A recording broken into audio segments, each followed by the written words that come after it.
If you are starting content creation, I'm creating all of these videos to learn myself and help you learn. In day 27 of me trying to be a content creator, I'm going to talk about free and paid tools that I am using as a content creator and you can use too. For research, the free version is ChatGPT, the paid version is Perplexity.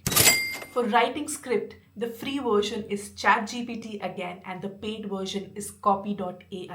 For thumbnail design, the free version that I use is Canva, but on the paid side, I'm learning Photoshop as well. For color correction and video editing, free tools are Capcut and Resolve. Paid tool is Adobe Premiere Pro. For audio enhancement, the free tool is Dolby Digital and Adobe Podcast. The paid tool is Premiere Pro. For AI photo generation, the free tool I'm using is Leonardo.ai, which is as good as its paid counterpart, which is midjourney. And last but definitely not the least, I am using Capcut for my free captioning on the video and Weed.io for paid captions. But you must remember, I have not used all of them at the same time. I have done this over the last 2 to 3 months to experiment with which tool works for me the best. I'm going to be selecting the ones that I've absolutely loved the most in the captions.